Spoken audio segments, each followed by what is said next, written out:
Hello, beautiful soul, and welcome to Awaken Creators, a podcast for high vibe creatives, providing you spiritually grounded guidance to reawaken your creativity and help you release blocks, restore flow, and reclaim your joy. I am your host and so happy to be here. My name is Amanda, and I am the founder of Awaken Creators. We have an amazing interview for you today. We're talking all about the healing power of creativity. And my guest today, get this, guys, is translating the energy of emotions into beautiful works of art.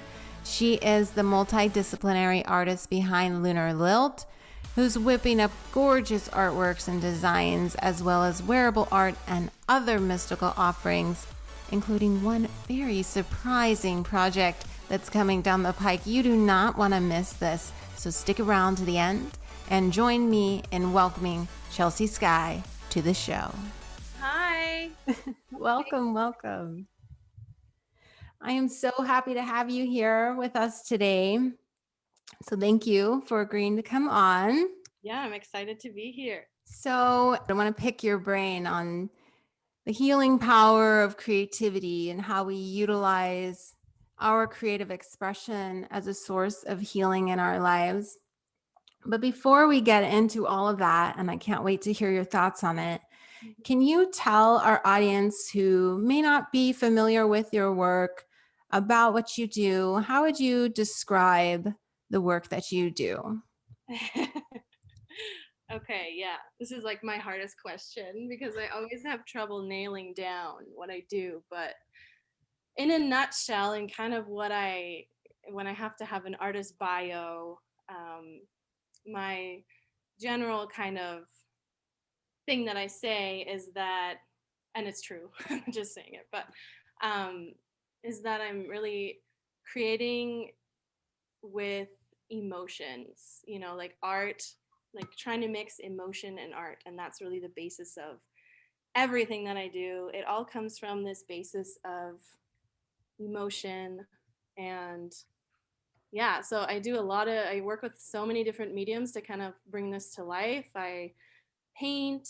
A lot of my work is digital work. I do a lot of logo work with clients, graphic design work, macrame, yeah, watercolor, wood burning, writing, kind of you name it. I just let myself bounce around to any artistic medium that wants to be used with to represent those emotions. And so it is hard to pin down, but I also do kind of integrate the healing aspect of that and the energy work in my energy symbols. I do energetic symbols again, working with those emotions and those feelings and that energy.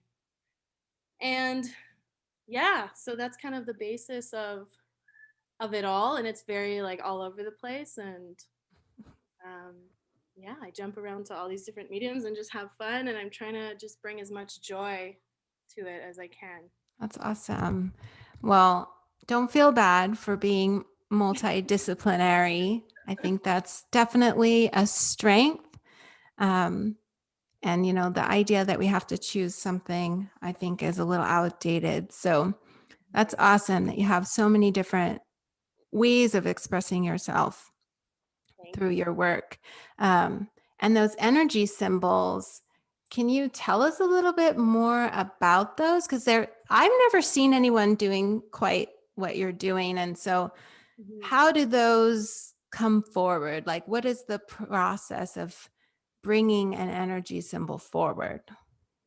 Well, the way that the whole concept kind of came forward started when I was little, I guess, because I remember when my grandpa, my pa, passed away. I was in the midst of, as he was kind of transitioning, I was making this, back then I just called it a doodle, but it was like a full page art piece. And I was in middle school. I was probably about 12 years old, I want to say.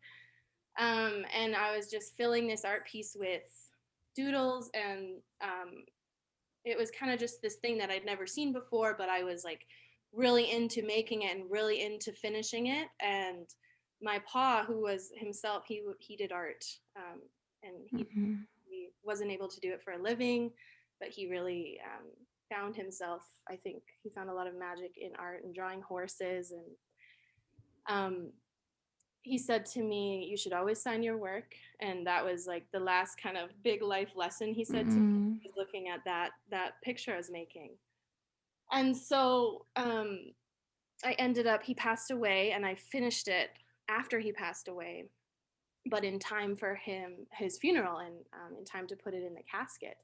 So I made a photocopy and put the original with him to stay with him, and kept the photocopy, which I still have to this day. And I did the same kind of process about a year ago with my nana, actually, in her casket, with my more recent style of energy symbols. But that's kind of what I first identify as where I started doing that, and I didn't realize it at all.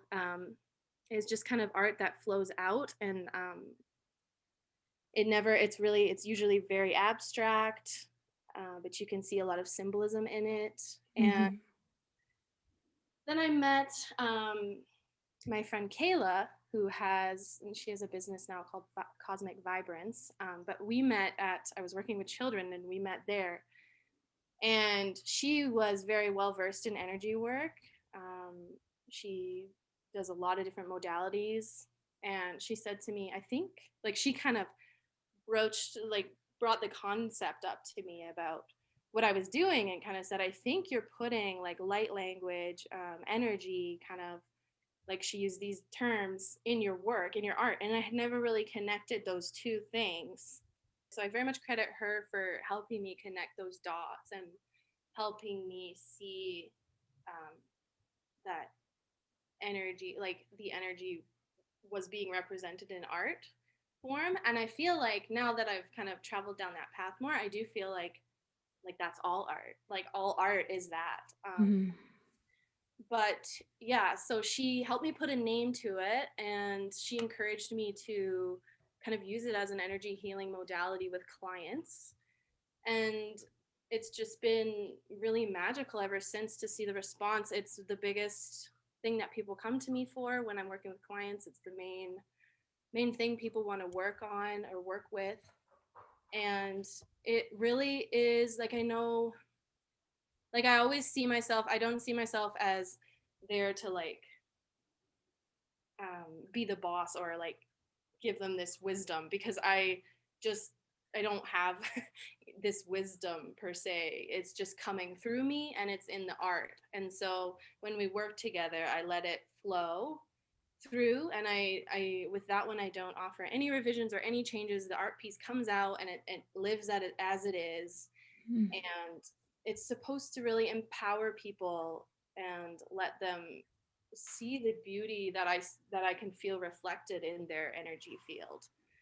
and and I can, like, it I feel like it has many uses. I can do it with animals and plants and different archetypes. And as I said, I it really helped me connect with my past loved ones. And so I've just seen it in so many different uses. But it really is meant to capture the energy of something, a person, a place. I have plant ones, as I said, up on my website, but I also have goddess ones. And yeah, I have a whole bunch of different ones that come through. One time I was really excited. It was so cool because I wanted to kind of test like how it would work if I um, drew an energy symbol as I was listening to a certain song. And so Mhm. I drew one, and I put it up on my Instagram, and I just said, "What song do you hear when you look at this?" And the first guess, it was a Fleetwood Mac song. And the first guess, the person guessed Fleetwood Mac, but a different song. And then the second guess, I was like, yes, it's Fleetwood Mac, but it's a different song. The second guess, the person got it right because it was Dreams by Fleetwood Mac. Wow. And yeah, so it was really cool to see how it could just be materialized like that, and someone could just pick up on that, because I'm kind of always chasing after being able to um, express my emotions and have someone pick up on them, because it can feel isolating. Like I have these big huge emotions and I'm like, does anyone else feel these? And I guess all my art comes down to me trying to put these emotions into a way that I can explain them. And talking and writing is always good. Like I have a really close connection with writing, and that is a really good modality too. But it seems like art also fills in some of those blanks where you can't really explain it with words. Mm-hmm. So yeah, I find that really really cool when someone can just really pick up on exactly what you were feeling and thinking. And yeah, I'm just kind of testing that and seeing where that can go. And that also that really ties into that is what the energy symbols are, in That's essence. Yeah. that's amazing. It's not often I feel like that an artist really receives that level of confirmation from the viewer that they really feel the energy as it was intended. Hmm. I know I've talked to other artists who have found frustration in their art being misinterpreted or not seen at the depth of what it was created with. Yeah. Um, so, Yeah. Yeah, I can feel like, and that happens sometimes too. I find I'll be thinking one completely different thing in an art piece, and someone will see something completely that I didn't even think of. And yeah, so it does go to both sides of the spectrum for sure. mhm. So how did all of this, so you started doing these energy symbols, like how did all this morph into Lunarlilt and like a business of actually selling your prints? And I know you do like tattoo permits and things like that. How did that Mhm. become? Um, I guess I just really got sick of working for other people and working in systems that felt broken. And I was working with kids, and kids are such a joy. The only other career I would consider pursuing other than art, I believe, is probably working with children. Um, but it's so hard to, I think, be in that place and want to help and see these things happening that um, you can't control because of policies and red tape and whatever else. And it can get so frustrating. And past that, I was pretty anxious, and it was becoming really stressful to just be out in the world and working with other adults. um, and so I have education in early learning. I have, like, that is what that's what my schooling is built on and all that. um, and eventually I took it to the side of it where I did forest school practitioner work, and I got certified as a forest school practitioner so I could work with kids in nature. um, and that's where I met my friend Kayla. But so that was my first kind of career and what I was chasing, and art kind of just snuck up on me. I've always done art. I've always it's just always been there. Like it's just a huge part of my existence. I couldn't imagine not not doing art every day. But it became a career when I really just hit that wall where I had before this I had gone to university for a few different. I was in a philosophy major, I was in a sociology major, I was going to pursue social work. So I was doing all these different things. And yeah, it just came to the point where art just kind of slapped me in the face. It was like, this is the only route. And at the forest school, I had a very part-time schedule, so I wasn't there every day. So I started to do art on the days when I was off. I would just basically work my art business, and I didn't even call it a business. I didn't even think of it in that way. It came out really organically. I just started sharing my work on Instagram and other outlets. And yeah, people just started coming to me and asking for logos or tattoo designs. The main thing at first was tattoo designs. And so I was doing a lot of custom tattoos and selling tattoo permits for the artwork that I just create daily. And people wanted it tattooed so they could give me compensation. And then it became my full-time job because I decided not to return to the forest school. It was a kind of a crossroads because they had asked me to come back full-time, and I had to choose between that secure, full-time job or investing in my own, trusting myself, which I've always had to work on. And huge. Yeah, so I ended up leaving and haven't looked back, and it's just really grown organically, and it always surprises me. I never expect it, especially when I'm able to just like kind of let go and release control and just be like, it'll grow if I just let it be and just have fun.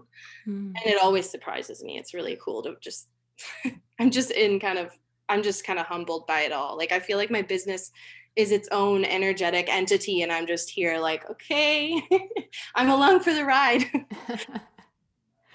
Right. Yeah. You're the kind of the steward of it.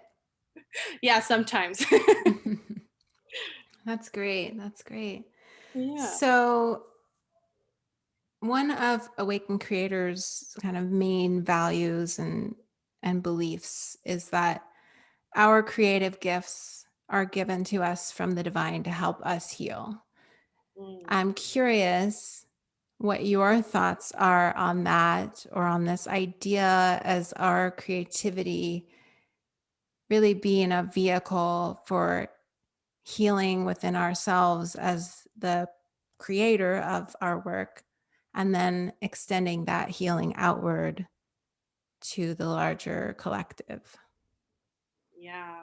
Oh, that gave me shivers because that's part of why I'm so surprised all the time too in my business, because whenever I can, because typically when you're looking at a business, you're looking at it like, what can I do to advance? How can I grow? How can I keep this going? And those things are all important too. But um, exactly, when you're integrating that, when your business is your healing and your business is healing others, and that really is just all it is. It always surprises me when I can invest in myself, and if I can just take a breath and be like, what do I need to do for me? My business always benefits. And it's like, you don't expect that, but because it's really not what we've been told. We've been told we have to, you know, take all these courses and learn how to run a business, and there's a right way to do it. And so, yeah, it always surprises me. And I always find my best work comes through when I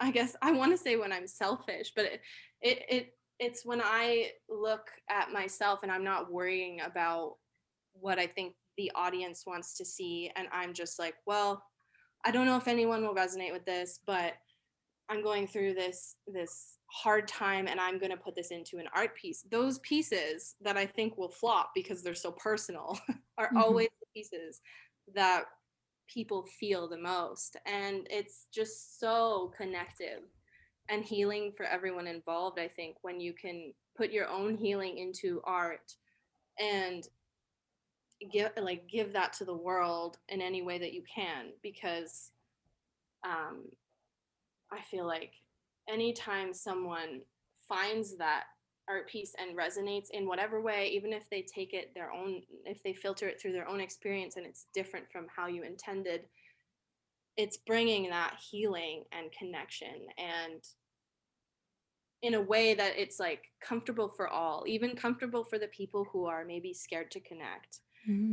And I know, like, I went through a lot of trauma early on in life, and so art was always a huge a huge anchor for me, where it was like you could feel like maybe you weren't able to connect in other ways, but when you read someone's poem and you felt like, you just felt like, oh, I'm not alone.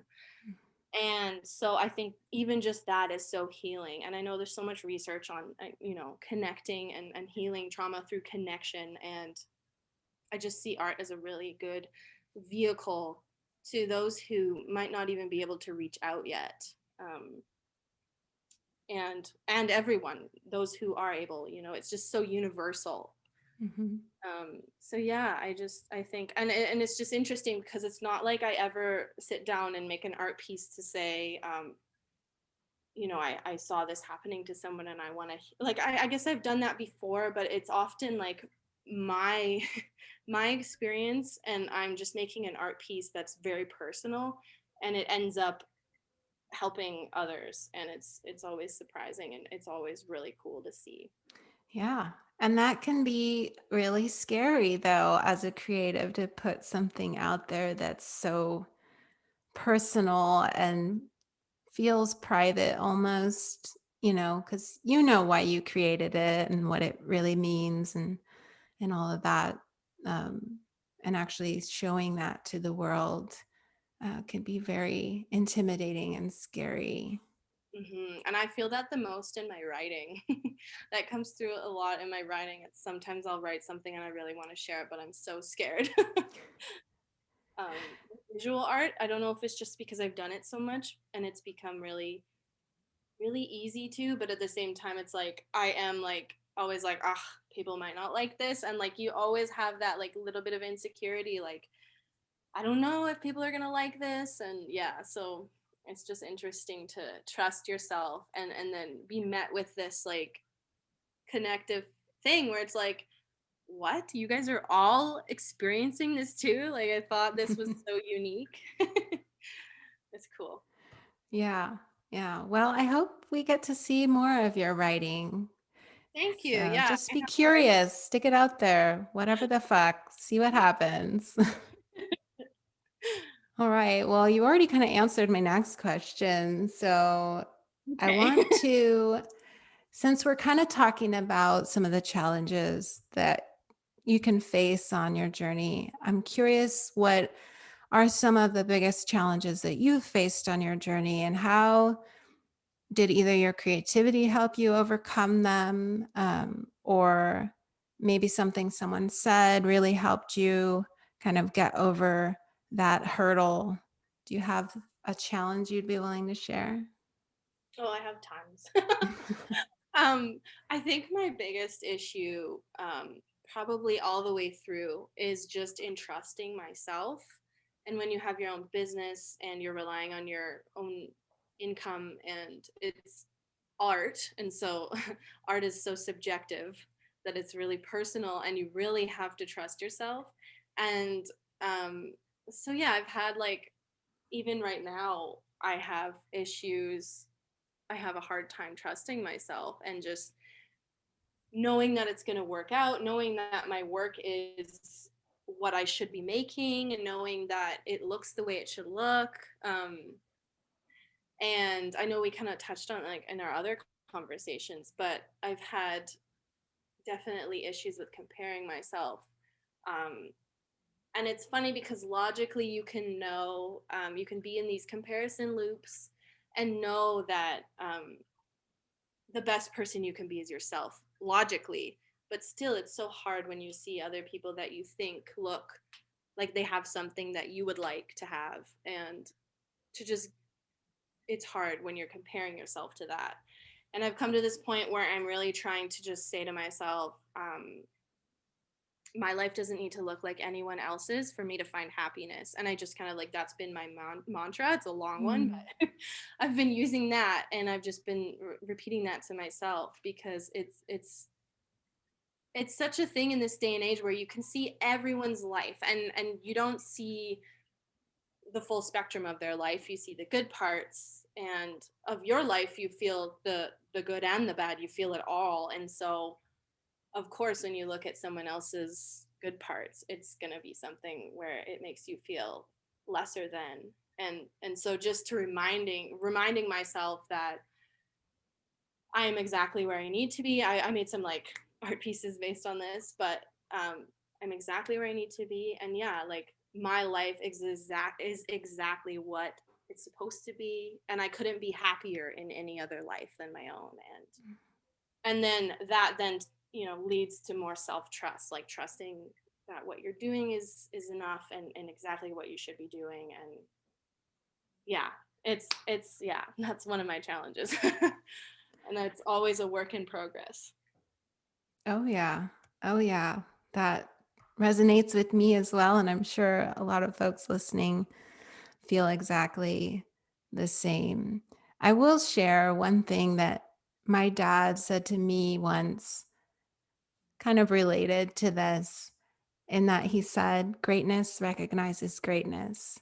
And I think that sometimes when we see someone else who we feel like is on a different level than us or something, like the fact that we recognize that, I believe anyway, is because there's a part of that greatness in ourselves and Mm, it's resonating with us. So rather than see it as that person has it and I don't, it's like, oh, that person has it. And the fact that I can see it means I have it in me too, mm, which yeah. can be scary to try to accept your bigness. I think that, I don't know who said it, but that's like a thing, right? That we're more afraid of our success and our bigness than we are that we're not good enough. And I definitely think that that's true, especially for artists who have a big, powerful message to bring out. You probably have the most self consciousness about bringing it out. I love those words from your dad. Those are amazing. Yeah, because I really feel that, and it's like it's the same. It's the same as when you see, like, if you go out into nature and you see this beautiful thing and you get that full body emotional response, and you want to put that into an art piece or you want to capture that, or but the reason you're resonating with that, as you said, is because that is part of you, and it's just so beautiful to like let that be let that ease you into like not having to hold on so hard to it. And yeah, Mhm. really, that's really nice way to put it, and really comforting. Thanks, Dad. Yeah. Dads are the best. All right. Well, besides all of your amazing art and energy symbols and macrame and everything else that comes out of your heart, what is something else that you're really passionate about? Mm, I would say nature. Animals, yeah. um Going out and exploring nature, that's really just it's just like I just I know everyone I feel like so many people find that passion too, because it is us as humans. We we want to get back to that, and I mean, I would argue that maybe we've never left it, but I mean, in ways we have. And yeah, just immersing myself in that, and like being in nature and exploring. And I have I have two kitties and a puppy, and I love just hanging out with them, and they just soothe my soul. And yeah, other than art, I think that's, I mean, I have a lot of passions, but I feel like art consumes me. So I like to read. um, yeah. Well, you All, can definitely see that in your work, that inspiration from nature comes through very strongly. yeah, I try to put it in because it's like my biggest thing for those emotions. For me, it's the biggest trigger for those feelings. So it's easy to kind of put that in there. Right on. So, what else are you working on? What do you have planned for the future? What can people look forward to coming from Lunarlilt and Chelsea Skye? I've been working on a oracle deck. I don't know. Oh, you're killing me. Really? Yeah. Okay, collective scream. Everybody get in line. Me first.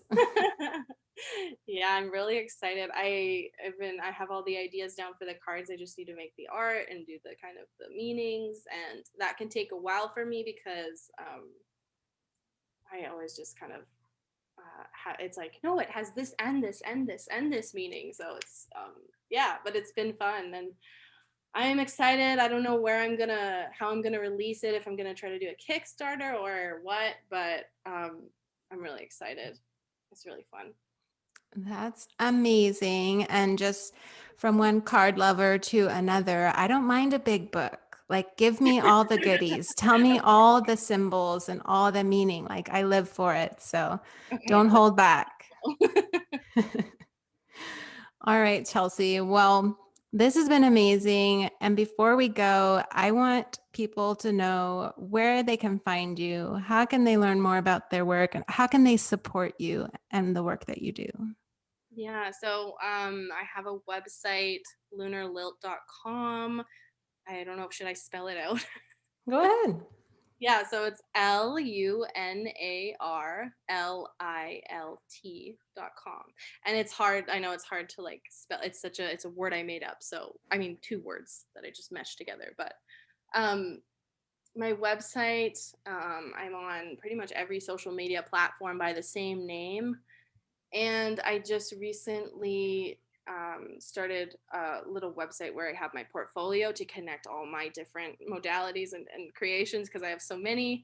And that's just chelseaskye.art. And that one's easy to find. And then, yeah, you can support me by, I have a lot of offerings on my website, and I have an Etsy shop, I have a Patreon. There's quite a few ways that I'm just sharing art, and anything that works for you works for me.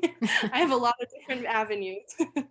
All right, folks. So no excuses. You can find Chelsea online for sure. Yeah, She's left sure. all avenues open for the universe to bless her. So let us help support another beautiful awakened creator live her most fabulous creative life. Thank you so much for coming on the show, Chelsea. Thank you. It's been amazing. I had so much fun talking about all that.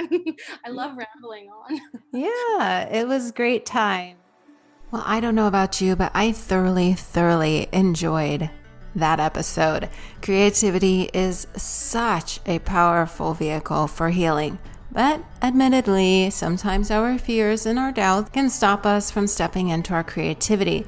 So if you've tried pursuing a different path, like I did or like Chelsea did, but you still felt unfulfilled because you knew you were meant to do something creative and you're ready to stop pretending and start living out your truth, and I want you to go to creativerebirthonline.com to learn more about Awaken Creator's amazing online program designed to help you heal your creativity blocks using the powerful wisdom of the chakras. And if you're not already a member of the Awaken Creators family, come on over to Instagram. We're having a lot of fun inspiring each other over there at awaken.creators. And you can check out our latest freebies and offerings at weareawakencreators.com. Thank you so much for listening, liking, sharing, and subscribing. Keep creating, keep elevating, and remember, you can change the world with your joy.